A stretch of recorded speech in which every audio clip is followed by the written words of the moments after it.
शिवपुरा गांव वर्षों से अपनी सादगी और शांति के लिए जाना जाता था, पर जब रजनी नाम की एक शिक्षिका वहां रहने आई, सब कुछ धीरे धीरे बदलने लगा। गांव का हर बच्चा उन्हीं के बारे में बातें करता। तुमने देखा वो जो नई मैडम आई है वो? हाँ यार, वो कितनी सुंदर है ना, एकदम परी जैसी लगती है। मैंने सुना है वो मैडम अच्छी भी बहुत है। बात बिल्कुल सच थी। बच्चों ने जो भी देखा सुना, रजनी बिल्कुल वैसी थी। वो खूबसूरत थी, साड़ी पहनती थी, माथे पर बड़ी सी लाल बिंदी और उसके शब्दों में अपन था। हर बच्चा उसे रजनी मैम कहता था। आदमी औरत सब उसकी ही बात करने लगे थे।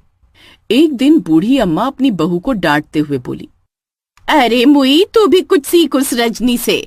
जितनी वो खुद सुंदर है उतने ही उसके संस्कार भी। हमेशा मुझे प्रणाम करती है, और एक तुझे देखो, तू तो भगवान को भी बस अपने मन के हिसाब से प्रणाम करती होगी।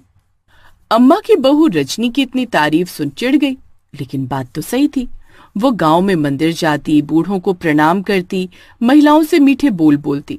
उसको आए ज्यादा समय नहीं हुआ था, लेकिन फिर भी सब उसको पहचानने लगे थे।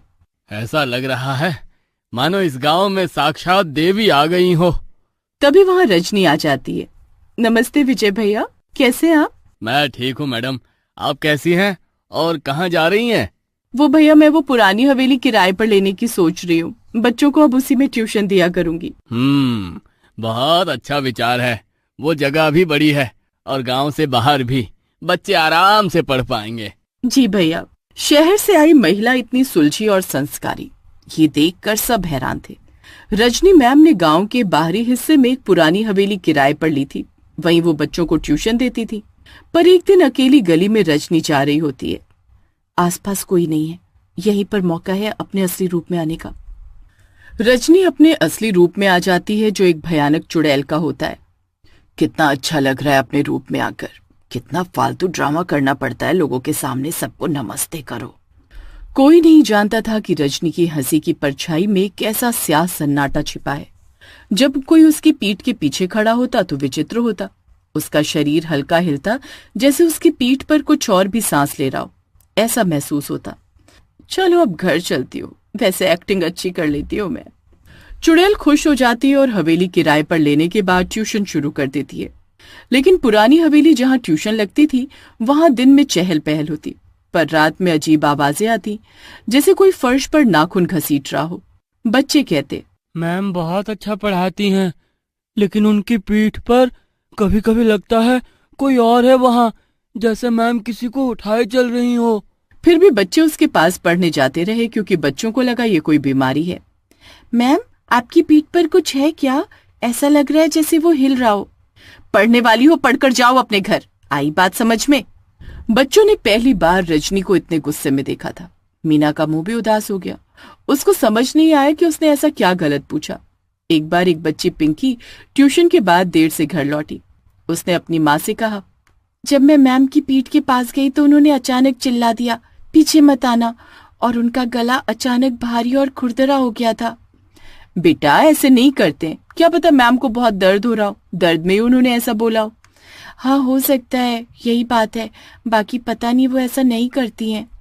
बच्चों के अंदर अब रजनी का खौफ आ रहा था, लेकिन वो कुछ बोल नहीं पाते, और अगर बोलते भी तो उनके घर वाले उनकी बात को नजरअंदाज कर देते। बच्चे अब पतले होने लगे थे। धीरे धीरे उनकी आंखों के नीचे गड्ढे आने लगे। अब आएगा मजा, सुन रहे हो ना तुम? उसकी पीठ से एक आवाज आई। हाँ माँ, आप सब ठीक कर देंगी, मुझे भरोसा है। बात ये थी कि रजनी का बेटा था जो जन्म लेने के समय ही मर गया था, और साथ ही रजनी भी। अब रजनी को हर बच्चे की बलि देनी थी, जिससे उसका बेटा वापस आ जाता है। अब बच्चे कमजोर होने लगे हैं, मेरा काम बन रहा है। रात को जब रजनी अकेली होती तो आईने के सामने बैठती। वह खुद को आईने में देखती और धीमे से मुस्कुराती। मैं तुझे ले आऊंगी बेटा, भले ही मुझे सबको खत्म करना पड़े, एक एक को साफ कर दूंगी। हर रात जब वो सोने जाती, हवेली के एक कमरे से बुदबुदाने की आवाजें आती, मानो कोई प्राचीन भाषा में कुछ बोल रहा हो। ये वो हिस्सा था जहां कभी कोई बच्चा नहीं गया। सुनो बेटा नकुल, आओ तुम मेरे साथ चलो, मैं तुम्हें अच्छी कहानी सुनाऊंगी। नकुल रजनी के साथ जाता है। रजनी नकुल को बांध देती है। नकुल डर कर बेहोश हो जाता है और वो चुड़ैल उसको गायब कर देती है। कुछ ही महीनों में गांव के 3 बच्चे गायब हो गए। गांव से नकुल के पिता महेश ने आकर रजनी से पूछा, क्या हुआ मैडम, नकुल आज घर नहीं आया? जी आपका बेटा तो आज आया ही नहीं। लोग बार बार पूछते लेकिन हर बार रजनी का जवाब एक सा होता, आज वो क्लास में आया ही नहीं। गांव वालों को अब रजनी पर शक हुआ। देखिए मैडम, लोगों का कहना है कि बच्चे आपके यहाँ से ही गायब हो रहे हैं। नहीं, ये सब झूठ है। चाहे तो आप तलाशी ले सकते हैं या किसी से भी पता कर सकते हैं। पुलिस ने पूछताछ की लेकिन उसके खिलाफ कुछ मिला नहीं। उसकी छवि इतनी सौम्य थी कि कोई उस पर उंगली उठाने की हिम्मत नहीं करता। कुछ लोग डर रहे थे लेकिन कुछ लोग अब भी अपने बच्चे को पढ़ने भेज रहे थे। ना भेजने वालों में से थी सूरज की माँ विभा। उसने अपने बेटे से पूछा, बेटा आपकी मैडम आपको बस पढ़ाती है या कुछ और भी? सूरज ने माँ को बताया, मैम की परछाई मुझसे अलग बात कर रही थी। वो कह रही थी कि पीछे मत देखो। क्यों, पीछे क्या ऐसा था बेटा? पता नहीं। अब विभा को लगा कुछ तो गड़बड़ है, पता करना पड़ेगा। विभा हवेली में जाती है जब रजनी वहां नहीं होती, लेकिन हवेली एकदम साधारण होती है और उसमें एक क्लास होती है और कुछ नहीं। यहाँ तो सब कुछ ठीक लग रहा है। वो वहां से जाने लगती है कि तभी उसको एक दरवाजा दिखता है। ये कैसा दरवाजा है? वो उस दरवाजे को खोलती है तो देखती है हवेली में एक तहखाना था जो हमेशा बंद रहता था। शाम हो चुकी थी लेकिन फिर भी वो उसमें चली जाती है। वहां उसने देखा दीवारों पर बच्चों की चित्रकारी थी मगर सबके चेहरे गायब थे। एक कोने में पुरानी कॉपियां थीं जिनमें लाल स्याही से एक ही वाक्य लिखा था, माँ मैं तुम्हारी पीठ पर हूं। फिर अचानक उन्हें ऐसा लगा कि कोई उनके पीछे खड़ा है। क्या हुआ विभा, कुछ पता चला क्या मेरे बारे में? तुम कौन हो? क्यों डर लग रहा है मुझसे? कौन हो तुम? क्यों कर रही हो ऐसा? विभा वहीं खड़ी थी तभी रजनी ने अपना असली रूप ले लिया। उसके बाद अगली सुबह वो भी लापता हो जाती है। फिर वो आम जिंदगी की तरफ चल पड़ती है। वो दिन में वैसी ही थी, साड़ी में, संस्कारी, माँ से बच्चों के रिपोर्ट कार्ड पर बात करती। पर रात को उसकी आंखें गहरी काली हो जाती। हवेली के एक कमरे में वो एक पुरानी लकड़ी की कुर्सी पर बैठती और पीठ से झूलता उसका बेटा प्यार से मुस्कुराता हुआ। कैसा रहा बेटा आज का दिन? माँ, मुझे बाहर आना है। और कितना समय लगेगा? बस और कुछ दिन बेटा, फिर मैं और तुम यहाँ से बहुत दूर साथ रहेंगे। रात में रजनी की पीठ बाहर आती और बुदबुदाते हुए कहती, मुझे और चाहिए और आत्माएं चाहिए, फिर मैं आजाद हो जाऊंगा। रजनी की पीठ असल में एक बच्चा था, एक राक्षसी आत्मा के लिए जो बच्चों की ऊर्जा से जिंदा होता। चलो बेटा ट्यूशन जाओ, आज तुम्हारा पेपर है ना? रजनी मैम ने ऐलान किया कि ट्यूशन की वार्षिक परीक्षा रात में होगी। माता पिता ने सवाल उठाया पर रजनी ने कहा, ये परीक्षा खास है, बच्चों की क्षमता परखी जाएगी। रात को जब बच्चे पंचायत भवन में बैठे तो सामने कोई प्रश्न पत्र नहीं था, बस एक पंक्ति, पीछे मत देखना वरना तुम भी वहीं रह जाओगे हमेशा के लिए। यही कुछ बच्चों ने बात मान ली लेकिन एक ने डर से मुड़कर पीछे देखा और वहीं गिर गया।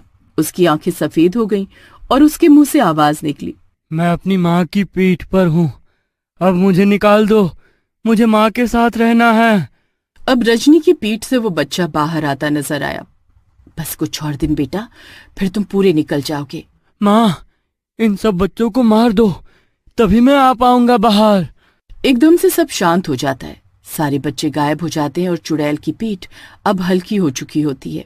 माँ, अब मैं आजाद हूँ, मुझे बहुत अच्छा लग रहा है, अब आप मुझे पढ़ाना ट्यूशन।